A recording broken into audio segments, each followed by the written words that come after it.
Magandang araw. Ngayon, marami naghihingi ng advice sa mga duwende. Kaibigan, tay, nandito. Ay, salamat, nandito sila guys. Ano po ba ang sinasabi po ninyo? Na meron po kayong nakuhang magandang ibigay advice sa mga tao na naghihingi kung sakali man na magkagira no? Gira po ito guys kasi po nakikita ng ating kaibigan, nagulo na po talaga. Kung ano po daw ang magandang gawin po sa mga tao na pwede pong makaligtas sa lason at saka yung mga pagkain po na safety. Kasi maraming nagtatanong tayo kung sakali man daw na magkakagulo, ang gusto po daw nila na malaman sa inyo kung saan po daw sila tatago.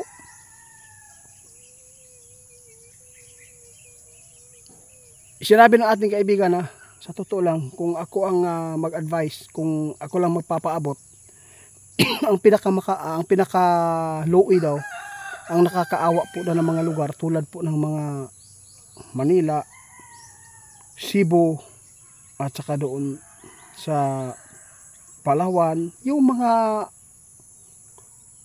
malalaking lungsod, city, yun po guys. Yun po ang binabanggit ng ating kaibigan.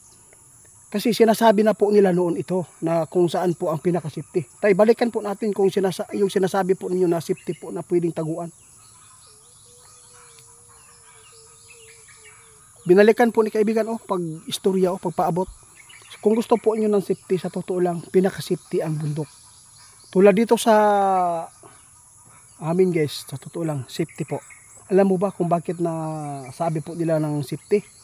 Kasi sinabi po natin kaibigan, ang unahon gud og kuan diha tira kana yung mga dagko nga mga mall, kanang mga source po ng mga pagkain. Yan po talaga. Pero kung sa bundok po kayo, kung mayroon kayong mga napalit ba na mga lupa diyan sa kabundukan, linis na yan, no? Maggawa kayo ng yung sinasabi po nila na yung underground, yung hindi po meron kayong matataguan para po kung sakali may mga lason na magsingliparan po sa hangin, at least meron tayong mga matataguan. At saka magtanim tayo ng mga pagkain dito. Guys, ipapakita namin guys yung mga pananim po namin dito. Lahat po dito guys naghahanda na po. Marami na po naghahanda ngayon. Mula nang sinasabihan po natin sila. Kaibigan,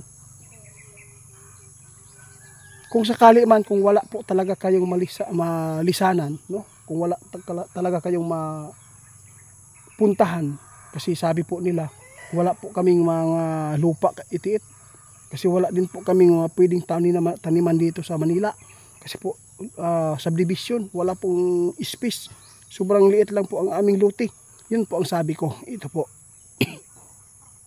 Kung sakali man na meron po kayong mga kamag-anak, pwede kayong maghingi po ng tulong na meron po kayong pwede kayong maggawa ng kahit kunti lang ng mga kubo-kubo. Yan po talaga, diskarte lang po talaga tayo guys. Alam kong marami po may mga kamag-anak sa bukid. Yun po, sa lahat po na nagtatanong kung ano po ang lugar na safety, at kung sakali man dumating ang panahon na magkagira, ang pinaka-safety sa lahat guys, bundok, gubat.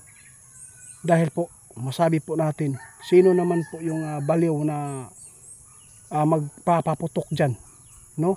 Ng malaking missile dyan. Ano bang sisirain nila? Yung lupa lang at saka yung kakahuyan?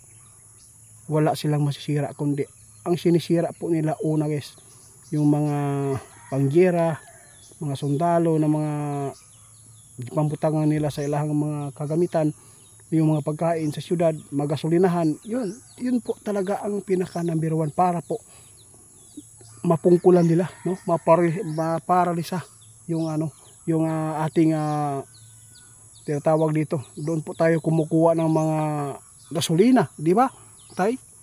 Kaya nagawa natin ito guys na ipaabot sa inyo dahil po sa mga tao na mula nang napanood po nila yung gulo po ngayon na bangayan po doon sa ibang bansa.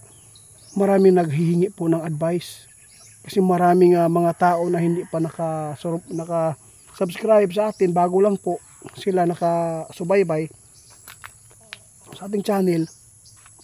Kaya ito, binalikan ko na lang po na marespetuhan na to og paabot. Kaibigan, maraming salamat po sa inyo ang pagtugon.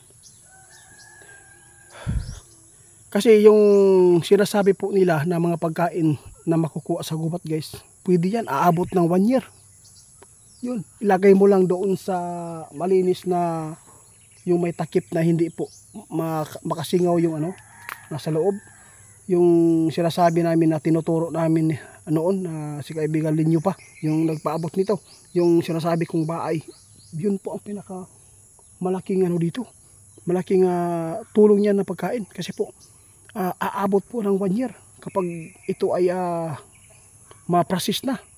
No, aabot po yan at pagkakatulong yan, napakasarap po yan kainin guys. Kaya safety talaga ang bundok. Last time, ano naman po yung pinakahuli po ninyo na habilin o paabot sa mga tao na nagtatanong pa, no?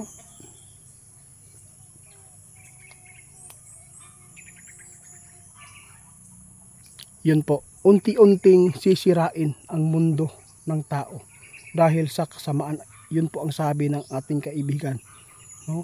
Kaya nakakaawa lang po yung mga tao na hindi po gusto ng gulo, lalo na yung mga namumuno, puro na lang pira, walang Diyos, puro na lang kurakot, sarili lang nila, no? Pinadami po yung pira para ikurakot. Ang nakakaawa yung mga tulad namin, no, na umaasa sa mga namumuno na sana, lalo na po yung mga pagkain natin dito, sobrang hirap po talaga guys. Yung mga presyo na kuha nila sa market, sobrang nakakaawa po talaga. Kaya dapat po talaga, no, na ano na lang tayo, magsikap na lang po. Huwag na lang po tayong umasa sa gobyerno ngayon, dahil po ang maganda dito, magtanim na lang kahit po ay mahirap man. Yun na lang po talaga ang magandang gawin po, kaibigan. Oo nga, tama po kayo. Sabi na ating kaibigan guys, sa bagay itiit, aanhin mo naman ang pira kung marami, no, kung hindi mo naman yan madadala, tapos ikaw pa yung mauuna dyan sa city na yan na tatamaan ng malaking yun. Hindi po ako ng ano guys oo.